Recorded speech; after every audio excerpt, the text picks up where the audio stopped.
All right, you can put an eye hook right here, swing this guy up out of the way, hook it to a rafter on the ceiling, roll your table saw out of the way, pull your car in here, and then when you're ready to be a shop again, just roll your car out, move your table saw out, tip this thing down, then you got all your table saw tools hanging right above your table saw. But let's be honest, garages are for table saws, not cars. Just saying.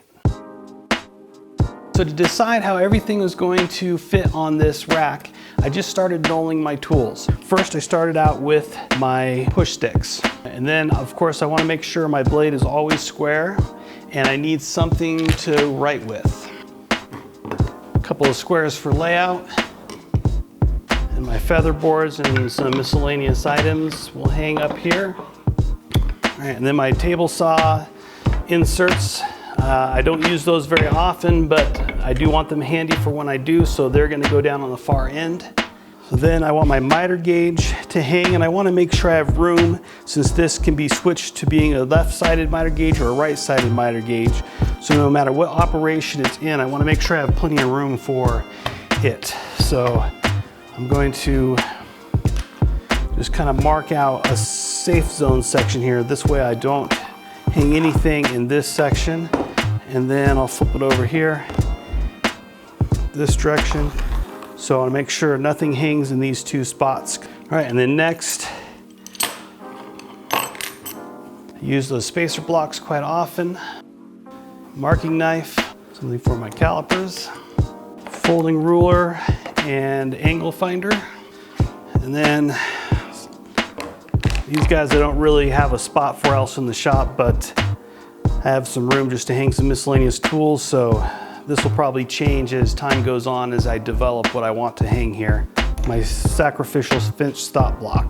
All right, so now that I got that laid out, I'm just going to take some measurements. I'll also take a picture of it for reference because I want to use my workbench to build it. So if I consolidate these guys down, need to be about 4 feet and about 3 feet tall. And then we'll measure for our tool holder here. I think I got enough information to start getting things laid out and start building this thing. Alder is a bit cheaper right now than your garbage plywood, so I'm just going to mill up this alder to use as the backdrop to hang the tools from. So I have this knot here that's pretty loose. So before I send it through the planer, I'm going to try to save it so it doesn't blow up or get sucked out. So I'm just going to take some medium CA glue and let that kind of soak down in there. Hopefully that'll lock it in. Probably gluing it to the table.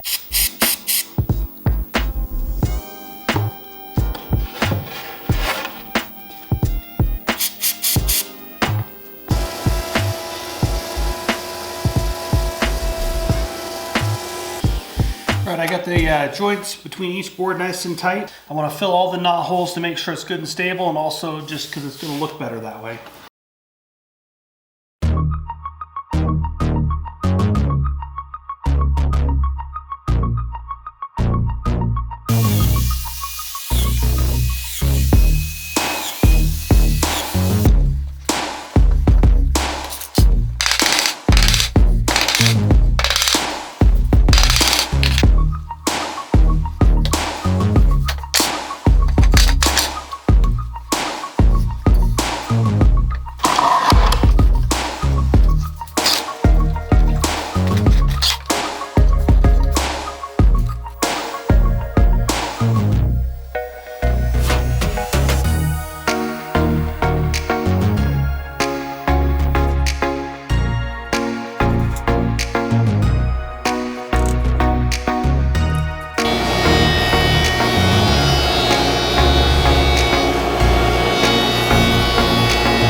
I did a little sanding to clean it up. I ripped it to width on the table saw, and now I'm just going to cut the panel to its final length and clean up the edges.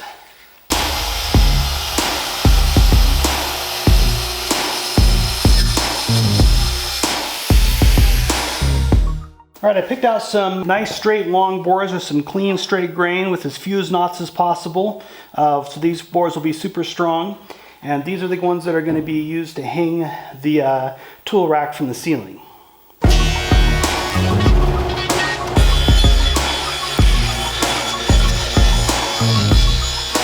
Alright, so this is going to be the bottom tool tray. It's not quite wide enough for me, so I'm going to do a quick little glue up before we move on to the next step.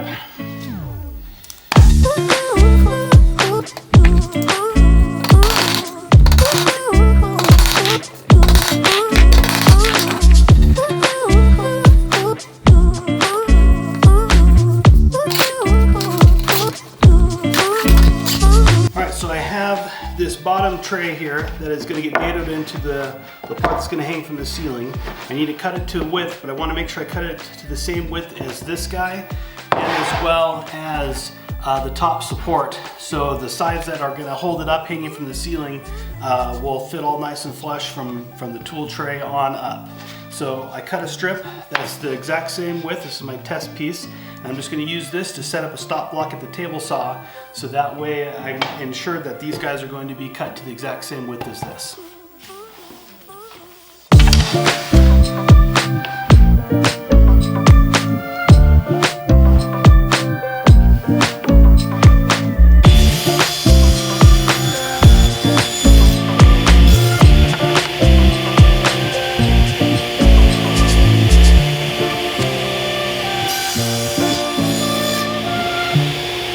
I got a piece of scrap wood here and I did a couple of test cuts. Took me 2 tries to get it dialed in just right, but it's nice and snug fit. So now I'm going to cut my bottom tool tray to snugly fit into there.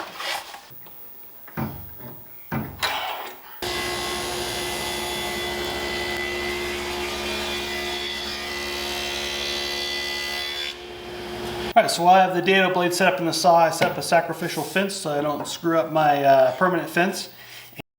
I'm going to use the dado blade to cut a shallow dado in the ends of these guys. These will eventually end up being the mounting clips to hang it from the ceiling.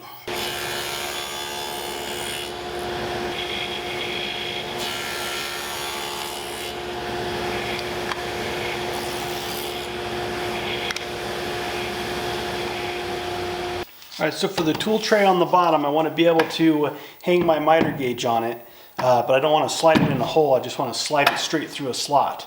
To determine how wide the slot needs to be, I'm not going to determine by the width of the miter gauge itself. I'm going to change it to 45 degrees and then use that angle to determine how wide that slot is going to be. Alright, so I'm going to mark my start point. I'm going to slide my miter gauge over, that's tipped to 45 degrees, and line up this point here. And then I'm just going to make a mark where it meets on this other side. And I'm going to just kind of guesstimate over about 1/8 of an inch or so, just so I have plenty of slop in there, plenty of room to slide it in without it getting bound up. That will be the width of my slot, whatever that is. So about 1 7/8 inches. All right, this is too big to fit into the bandsaw, this width, to cut this, so I'm just going to use my Japanese pole saw.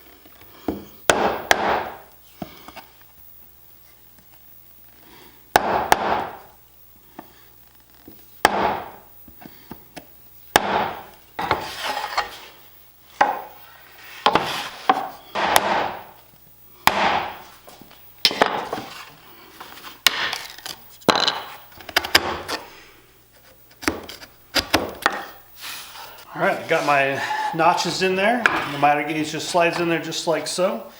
And when it's hanging up, I want to make sure that it doesn't slide out. So I'm going to cut a couple little strips to go here, and that should prevent that problem.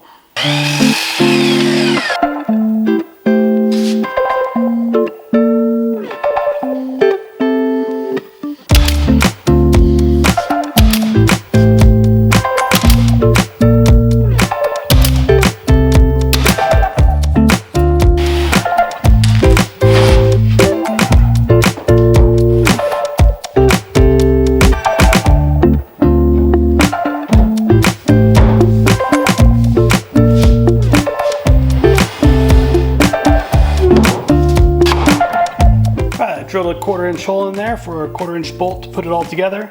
And I'm just gonna cut this off the bandsaw and then round it over with some sandpaper.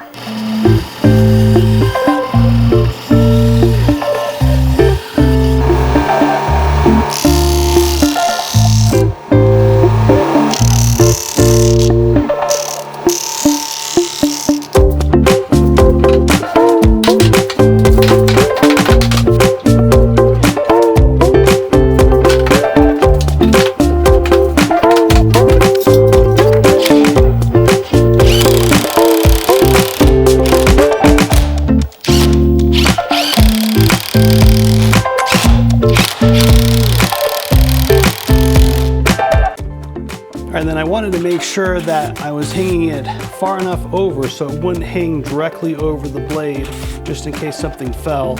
I didn't want it to land on the blade while it's spinning or interfere with my major cuts. So it's just far enough over that I can cut most everything safely. Really the only thing that's going to be passing underneath this while I'm cutting is like large sheets of plywood and things.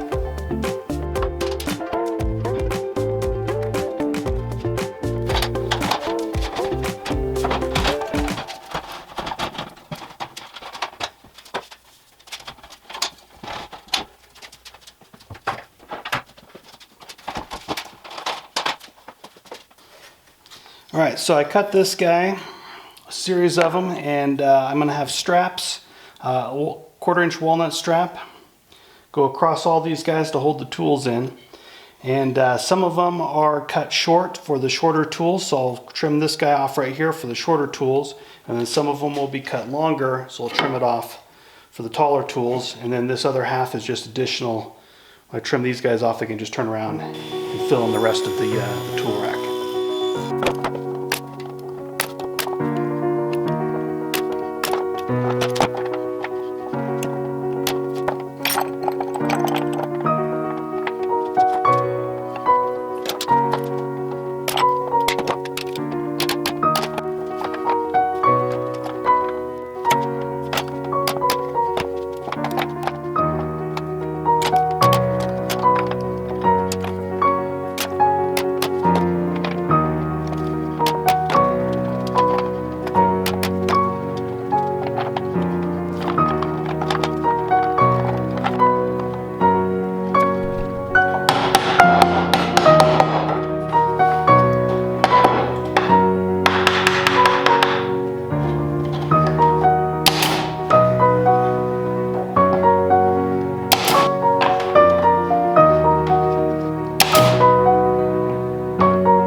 All right, there you have it.